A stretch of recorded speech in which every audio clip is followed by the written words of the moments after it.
اعوذ باللہ من الشیطان الرجیم بسم اللہ الرحمن الرحیم رب اشرح لی صدری ویسر لی امری واحلل عقدۃ من لسانی یفقهوا قولی رب زدنا علما رب زدنا علما رب زدنا علما رب یسر ولا تعسر وتمم بالخیر اللہم فقہنا فی الدین. جی وَإِذَا سَأَلَكَ اور جب سَأَلَكَ آپ سے سوال کریں. سَأَلَ کا مطلب سوال کرنا، کاف جو اینڈ پہ آ رہا ہے اس کا مطلب آپ سے. اور جب آپ سے سوال کریں عبادی میرے بندے، عنی میرے بارے میں، فَإِنِّي پس بے شک میں، قریب قریب ہوں. اور اے نبی جب آپ سے میرے بندے میرے بارے میں پوچھیں تو آپ انہیں بتائیں کہ میں بہت قریب ہوں. اب اللہ کے نبی کے پاس کچھ لوگ آئے تھے اور انہوں نے کہا کہ اگر اللہ تعالی ہم سے زیادہ دور ہیں تو ہم اللہ تعالیٰ کو اونچی آواز سے پکاریں گے تو اللہ تعالیٰ ہماری آواز سنیں گے، اور اگر اللہ تعالیٰ ہمارے زیادہ قریب ہیں تو اللہ تعالیٰ کو ہم آہستہ سے پکاریں. یعنی ہمیں سمجھ نہیں آتی کہ ہم اللہ تعالیٰ کو کیسے پکاریں، اونچا پکاریں یا آہستہ پکاریں. تب اللہ تعالیٰ نے اس آیت کو نازل کیا تھا کہ اے نبی میرے بندوں کو آپ بتا دیں، چاہے آپ مجھے اونچا پکاریں چاہے آپ مجھے آہستہ پکاریں، میں انسان کی شاہ رگ سے بھی زیادہ قریب ہوں. اگر اونچا پکارتا ہے تب بھی اس کی پکار کو سنتا ہوں، اگر وہ مجھے آہستہ پکارتا ہے تب بھی اس کی پکار کو سنتا ہوں. اب صرف سن کے بے پرواہی اختیار نہیں کرتا، بلکہ جب میرا بندہ مجھے جس بھی مقصد کے لیے پکارتا ہے تو اجیب دعوت الداعی اذا دعان، اجیب میں جواب دیتا ہوں، دعوت الداعی پکارنے والے کی پکار کا، اذا دعانی جب وہ مجھے پکارتا ہے. اب میں صرف سن کے اگنور نہیں کر دیتا بلکہ میں سنتا ہوں، پھر جس مقصد کے لیے وہ مجھے پکارتا ہے میں اس کی پکار کا جواب بھی دیتا ہوں. ایسا نہیں ہے کہ بس سن لیا اور بات ختم.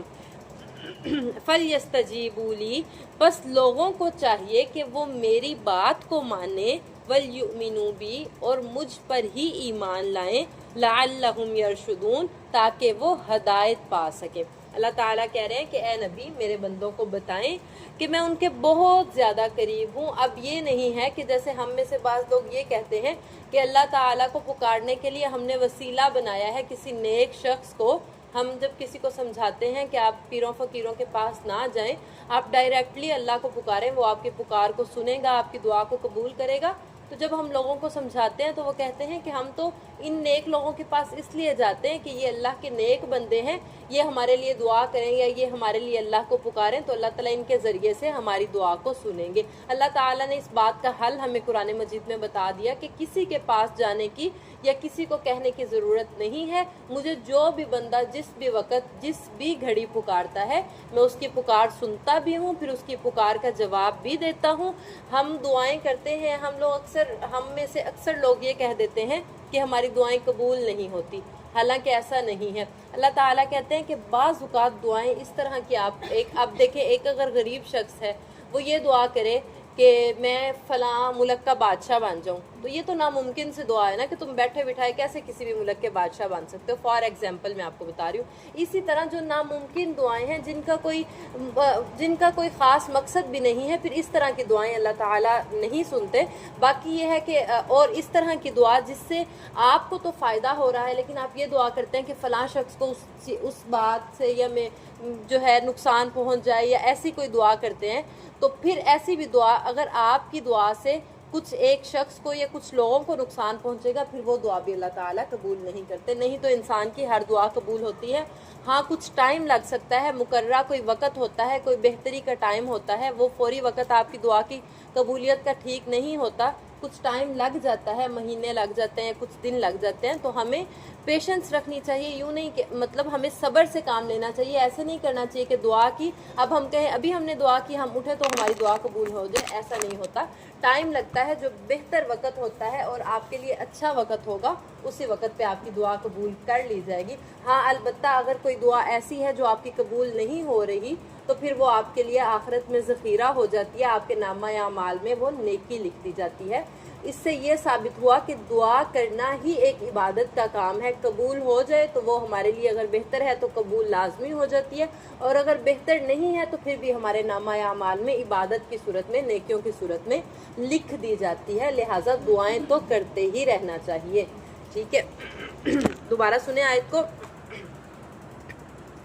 وَإِذَا سَأَلَكَ عِبَادِي أَنِّي فَإِنِّي قَرِيب، اے نبی آپ میرے بندوں کو بتا دیں کہ جب وہ مجھ سے سوال کرتے ہیں تو انہیں بتا دیں کہ میں بہت قریب ہوں، اجیب دعوت الداعی اذا دعان، میں پکارنے والے کی پکار کو سنتا ہوں جب بھی وہ مجھے پکارتا ہے، فَلْيَسْتَجِيبُوا لِي، بس لوگوں کو چاہیے کہ وہ میرے حکم کو مانیں، میری اطاعت کریں، وَلْيُؤْمِنُوا بِي، اور مجھ پر ہی ایمان لائیں، لَعَلَّهُمْ يَرْشُدُونَ، تاکہ وہ ہدایت پا سکیں، بھلائیوں کو پا سکیں۔ سمجھ آئی اس آیت کی؟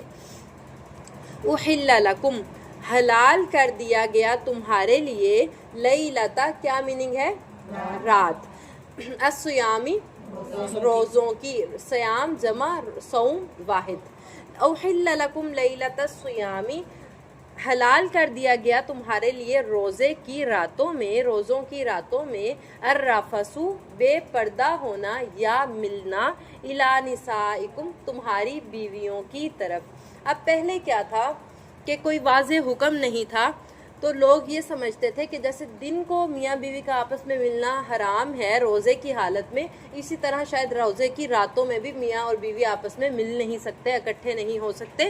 تو یہ چیز جو تھی لوگوں کو بڑا پریشان کر رہی تھی۔ اب ایک مہینے کے لیے جب وہ یہ سمجھتے تھے کہ اس کے بارے میں اللہ تعالیٰ نے کوئی حکم نازل کیا ہوا ہے کہ مطلب میاں بیوی نے نہیں ملنا، ایک دوسرے کے پاس نہیں جانا، تو اس وجہ سے لوگ پریشان ہوتے تھے، تو اللہ تعالیٰ نے پھر اس حکم کو نازل کر دیا کہ روزوں کی راتوں میں، یعنی دن کو تو آپ کا روزہ ہے، تو ہم نے 2-4 دن پہلے بھی یہ پڑھا تھا کہ جو حلال کام ہے یعنی میاں بیوی کا ملنا، وہ بھی روزے میں نہیں مل سکتے، وہ بھی آپ حرام ہے، یعنی روزے میں میاں بیوی کا آپس میں ملنا بھی حرام ہے۔ تو اللہ تعالیٰ نے ادھر یہ کلیئر کر دیا، احل لکم لیلۃ الصیام الرفث الی نسائکم، تمہارے لیے روزوں کی راتوں میں بیوی کے پاس جانا یا بیوی سے ملنا یا بے پردہ ہونا حلال کر دیا گیا ہے۔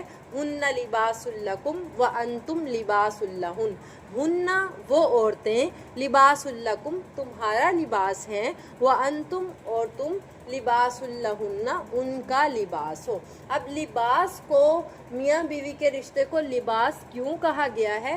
دیکھیں، جو ہم جسم پہ لباس پہنتے ہیں، جسم کے اور اس لباس کے درمیان میں کوئی بھی چیز حائل نہیں ہوتی، ڈائریکٹلی جو ہے وہ لباس ہمارے جسم کو ٹچ کر رہا ہوتا ہے، یعنی ہمارے ان کے کوئی درمیان میں پردہ نہیں ہے ہمارے جسم کے اور ہمارے لباس کے درمیان۔ تو میاں بیوی کو ایک دوسرے کا لباس اس لیے ہی کہا گیا کہ میاں بیوی ایک دوسرے کے راز رکھنے والے ہوتے ہیں، میاں بیوی ایک دوسرے کی عزت کرنے والے ہیں، مطلب میاں بیوی کا رشتہ دنیا میں سب سے جو کلوز رشتہ ہے اللہ تعالیٰ نے میاں بیوی کا بنا دیا اور پھر انہیں ایک دوسرے کا لباس کہہ دیا۔ اب لباس سے مراد یہی ہے کہ ایک دوسرے کی ہر بات کا خیال رکھنا ہے، ایک دوسرے کی ہر طرح سے عزت کرنی ہے، ایک دوسرے کو محبت دینی ہے، ایک دوسرے کو جو ہے ایک دوسرے کی کوئی بات کسی دوسرے پر عیاں نہیں کرنی، یہ ساری باتیں جو ہیں۔ اور جیسے لباس انسان کو گرمیوں میں ہم ٹھنڈا لباس یعنی باریک کپڑے ہوتے ہیں، سردیوں میں گرم لباس پہنتے ہیں، تو جیسے لباس ہمارے جسم کو گرمی اور سردی سے بچاتا ہے، اسی طرح میاں بیوی کا جو رشتہ ہے ایک دوسرے کو لوگوں کی بری باتوں سے یا غلط باتوں سے، میاں بیوی کا رشتہ جو ہے اللہ تعالیٰ نے ایک دوسرے کے لیے بہت سیف بنا دیا، محفوظ رشتہ بنا دیا۔ تو اللہ تعالیٰ کہہ رہے ہیں ہن لباس لکم وانتم لباس لہن، وہ عورتیں تمہارا لباس ہیں اور تم ان عورتوں کا لباس ہو۔ علم اللہ، اللہ نے جان لیا۔ اب کیا ہوا تھا کہ جب اللہ تعالیٰ نے یہ حکم نہیں، لیکن لوگوں نے یہ سمجھ لیا کہ روزوں میں جیسے دن کو آپس میں ایک دوسرے کے پاس نہیں جانا، رات بھی نہیں جانا، تو لوگ کیا کرتے تھے کہ چھپا کے بیویوں کے پاس جانا شروع کر دیا اور ان سے ملنا شروع کر دیا، یعنی اپنی ہی بیویوں کے پاس جانے کے لیے ڈرنا شروع ہو گئے، اور پھر چھت یعنی گھر کی سامنے سے دروازے سے نہیں آنا، پیچھے سے چھت سے آ کے بیویوں کے پاس چلے جانا۔ تو علم اللہ، اللہ نے جان لیا، انکم کنتم، کہ بے شک تم تختانون انفسکم اپنی جانوں کے ساتھ خیانت کیا کرتے تھے۔ دیکھیں یہ باتیں اللہ تعالیٰ نے کوئی بھی جو ہے چھوٹی سے چھوٹی بات یا بڑی سے بڑی بات ہم سے چھپائی نہیں ہے۔ اگر ہمیں قرآن اور حدیث میں یہ باتیں نہ بتائی جاتی تو ہمیں کیسے ان چیزوں کا پتہ چلنا تھا؟ تو لہٰذا اسی لیے کہا جاتا ہے کہ دین کا علم سیکھنے کے لیے شرمانا بھی نہیں چاہیے، اور یہ والے جو پوائنٹس ہیں خاص طور پہ ان کو بڑے کلیئرلی سمجھنا بھی چاہیے، کیونکہ یہ بڑے ضروری احکامات ہوتے ہیں۔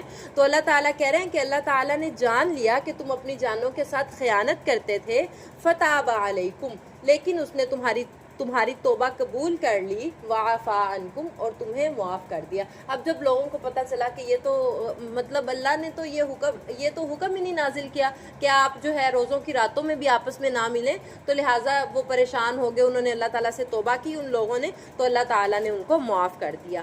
فالآن باشروہن، بس اب تم ان سے مل سکتے ہو، وابتغوا، اور تم تلاش کرو، ما کتب اللہ لکم، جو اللہ نے تمہارے لیے لکھ دیا ہے، یعنی جو اللہ نے اولاد تمہیں دینی ہے، جو اولاد کا حصول ہے، آپس میں ملو اور وہ اولاد کی تلاش کرو، وکلوا واشربوا، اور کھاؤ اور پیو، حتیٰ یہاں تک کہ یتبین، واضح ہو جائے، لکم، تمہارے لیے، الخیط الابیض، سفید دھاری، من الخیط الاسود، سیاہ دھاری سے، من الفجر، فجر کے وقت۔ اور اب یہ حکم آ گیا کہ جب آپ سحری کر رہے ہوتے ہیں تو آپ کس ٹائم تک کھا سکتے ہیں؟ جب اس وقت تک کھاؤ اور پیو جب تک سفید دھاری سیاہ دھاری سے علیحدہ نہ ہو جائے۔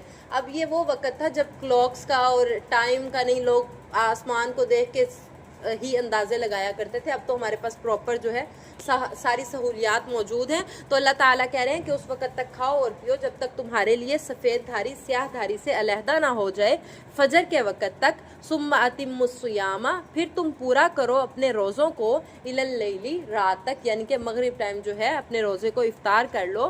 ولا تباشروہن، اور نہ تم ان عورتوں سے ملو، وانتم، اور جب تم عاکفون فی المساجد، مسجدوں میں اعتکاف کر رہے ہو، یعنی جب آپ نے اعتکاف کرنا ہے، پھر چاہے دن ہے یا رات ہے، آپ بیوی کے پاس نہیں جا سکتے، مل نہیں سکتے۔ اب اس میں ایک تو یہ کلیئر ہو گیا کہ اعتکاف کی حالت میں میاں بیوی مل نہیں سکتے۔ دوسری بات، فی المساجد، یہ بڑا اہم پوائنٹس ہے جو ہم لوگ کہتے ہیں کہ عورتوں کا اعتکاف گھر میں ہو سکتا ہے۔